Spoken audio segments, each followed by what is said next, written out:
Fala galera, aqui é o Paulo Aragão falando, sejam todos bem-vindos ao Cripto Minutos, podcast diário que vai te informar no menor tempo possível sobre as últimas notícias que agitaram o mercado cripto mundial. E o Cripto Minutos de hoje vai ser recheado de notícias. No dia de ontem, na terça-feira, a gente teve uma série de notícias bastante positivas para o mercado e que inclusive causaram um aumento expressivo de preço. No instante de gravação desse episódio, o Bitcoin está custando aproximadamente $27.300, enquanto o Ether está na casa dos $1.700. Isso representa uma variação, por exemplo, nas últimas 24 horas do Bitcoin acima de 6% e do Ether na casa de 5%. Apesar de percentualmente não parecer tanto, é uma notícia, na verdade, é uma série de notícias que representaram um otimismo, que geraram um otimismo muito grande para o mercado como um todo. E, naturalmente, a gente tem que começar pelo caso da Grayscale ganhando um processo judicial contra a SEC. A Grayscale é uma das maiores gestoras de ativos em criptomoedas e eles venceram justamente esse processo contra a SEC, que nada mais é do que a CVM americana. E esse caso do processo foi o que aconteceu? A Grayscale, eles têm um fundo que negocia Bitcoin, um fundo trust que negocia Bitcoin na bolsa chamado GBTC. Eles estão tentando fazer a conversão do GBTC para um ETF de Bitcoin Spot, de Bitcoin à vista. E a SEC tinha negado, tá? A Grayscale entrou com um processo judicial contra a SEC e a justiça mandou anular a decisão da SEC. Isso, naturalmente, não transforma de forma automática o GBTC em um ETF de Bitcoin Spot. Mas isso fez com que a decisão da SEC de negar a conversão do GBTC em um ETF de Bitcoin Spot fosse anulada.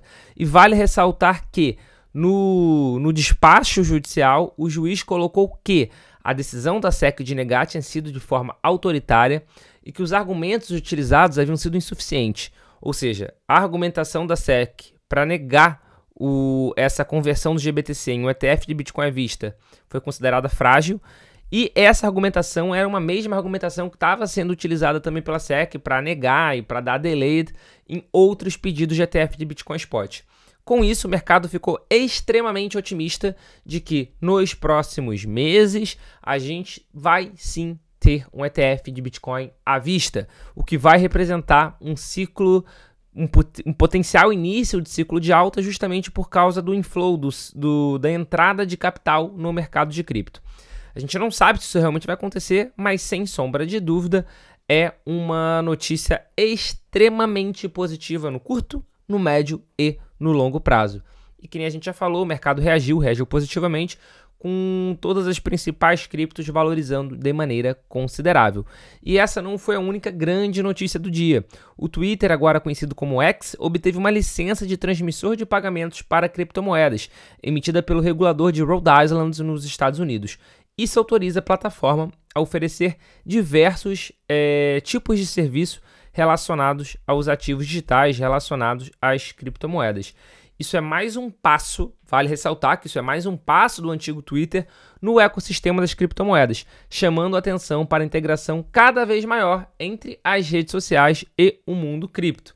Naturalmente, essa ação teve um impacto imediato no preço da Dogecoin, a criptomoeda que o Elon Musk, que é o CEO, o atual CEO, né, o dono da rede social, já se declarou um fã.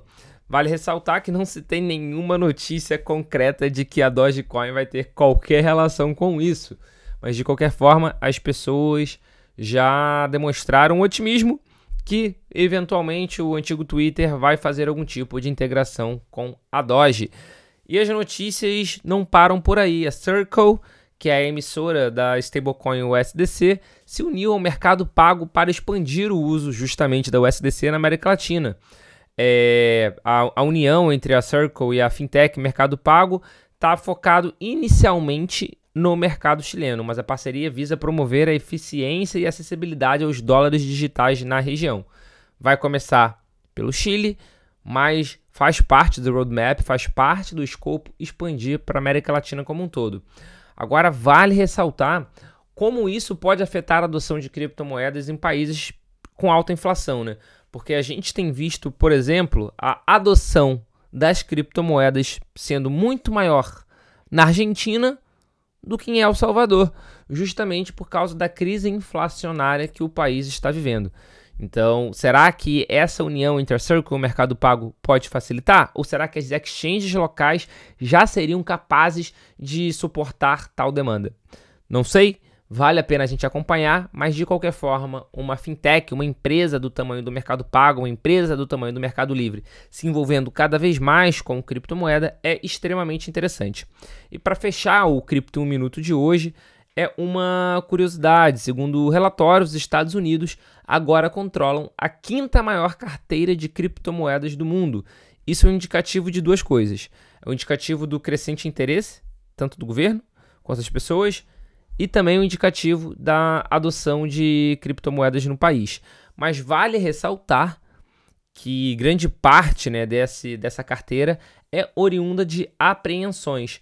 Por exemplo, o governo dos Estados Unidos aparentemente tomou o controle de mais uma carteira de criptomoedas ligada ao ataque contra a Bitfinex em 2016. E quem afirmou isso foi a PeckShield, que é uma empresa de segurança cibernética dos Estados Unidos.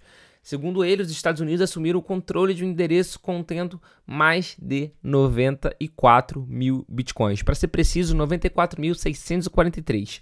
Com isso, só essa carteira, por exemplo, ela é a 5ª maior do mundo em Bitcoin. Vale ressaltar que a invasão hacker contra a Bitfinex foi um dos maiores ataques da história e causou roubo de mais de 119 mil Bitcoins. E essa apreensão ocorreu justamente após a prisão de Linha Lichtenstein e sua esposa, a Heather Ryan Morgan, acusados de promover o ataque contra a exchange. Dessa forma, o governo dos Estados Unidos já é a 5ª entidade global com maior número de BTCs, superando empresas como a Tesla, como a Marathon e a Coinbase. Esse foi o Cripto 1 Minuto de hoje.